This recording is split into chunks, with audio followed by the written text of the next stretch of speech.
Back to जियो जुबा। और अब दिल थाम के बैठी है वो मंजर देखने के लिए जो आपके लिए शायद फौरी तौर पर काबिल यकीन ना हो।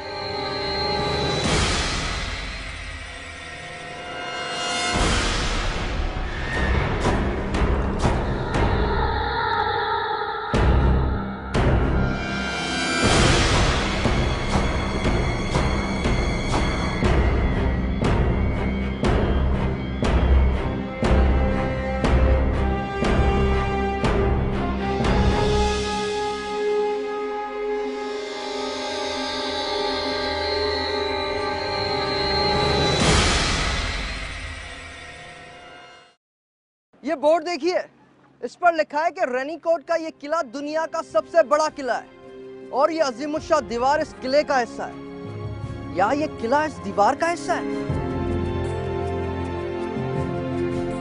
ये किला सूबा सिंध का जिला जामशोरो के इलाके कीर्थर में वाक़ है। कुछ याद आया कीर्थर से? ये वही कीर्थर है जिसे अब नेशनल पार्क का दर्जा हासिल है।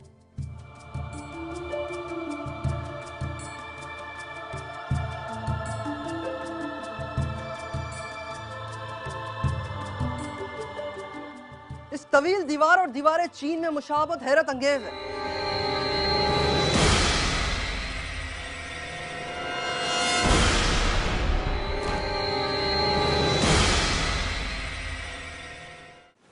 लेकिन इस गैर मामूली विरसे से जुड़ी हुई अलमनाक हकीकत यह भी है कि इस पर अभी तक कोई खास तहकीक नहीं हो सकी। लेकिन इक्का दुक्का भले लोगों की मेहनत से कुछ इस आसार कदीमा पर मालूमात इकट्ठे करने की कोशिश जरूर की है। इससे मुंसलिक ज्यादातर बातों का इन्हिसार मुकामी कहावतों और सीना बसीना दास्तानों पर है। इस किले के अंदर मजीद किले मौजूद हैं। एक का नाम शेरगढ़ और दूसरे का नाम मैरी कोट है। किला शेरगढ़ 1750 फुट ऊंचे पहाड़ पर वाक़ है। जी, 1750 फुट ऊंचा पहाड़। तो वापस आते हैं इस अजीम दीवार की तरफ। इस दीवार की कुल लंबाई लगभग 20 मील है, यानी 32 किलोमीटर।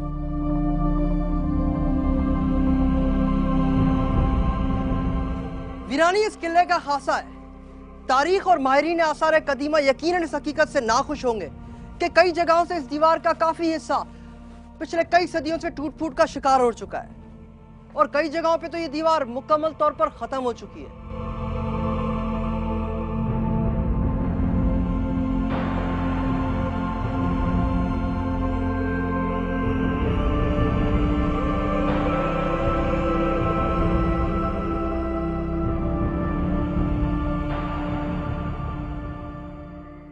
इस दीवार को दो हिस्सों में तकसीम किया जाता है।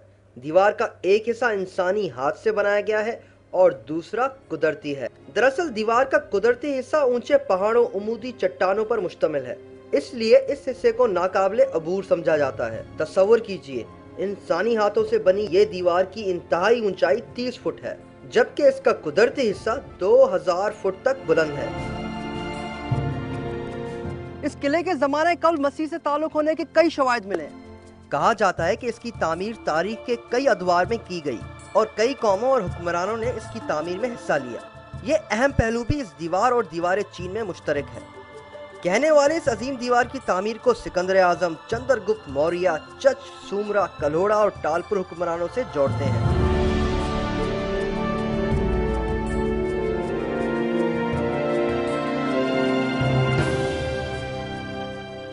आपको ये सुनकर हैरत और अफसोस होगा कि मुरम्मत के नाम पर अगर आखिरी बार किसी ने इस आसार कदीमा को हाथ लगाया था तो वो सिंध के टालपुर हुक्मरान थे, जिनकी हुकूमत 1843 में खत्म हो चुकी थी। और इस हकीकत को चेक करने की कोई जरूरत नहीं।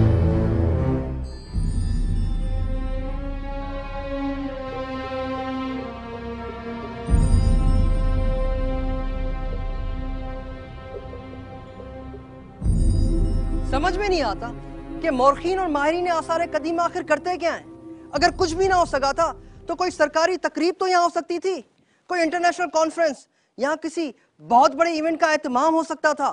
कम से कम ये विरसा नजरअंदाज तो ना होता दुनिया की नजरों से। आपको फिलहाल चल के दिखाता हूँ एक पैकेज, ताकि शायद हमें कोई उससे सबक मिले।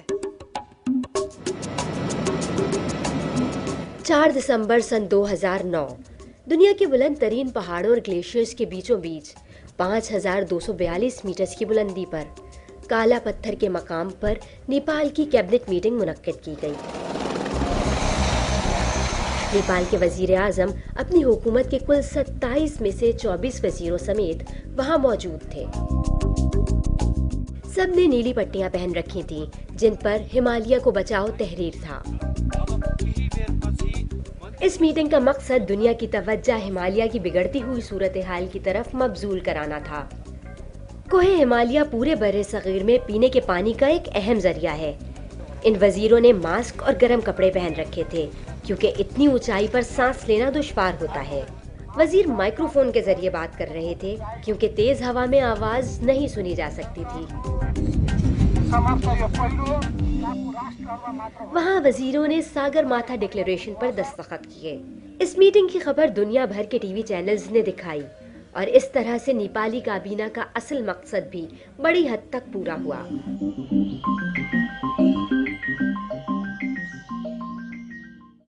अब भी काफी कुछ हो सकता है, लेकिन उसके लिए ईमानदारी और जज्बे की जरूरत है। यहाँ पर कोई कम खर्च बालानशी, कोई मीटिंग, कोई प्रोग्राम मुनक्कद करके पूरी दुनिया की तवज्जो इस अजीम दीवार की तरफ दिलाई जा सकती है। लेकिन खर्चा कम हो भाई। मैं तो सिर्फ ये चाहता हूँ कि किसी तरह से ये मकाम मशहूर हो जाए पूरी दुनिया में और कौम का पैसा भी जाया होने से बच जाए।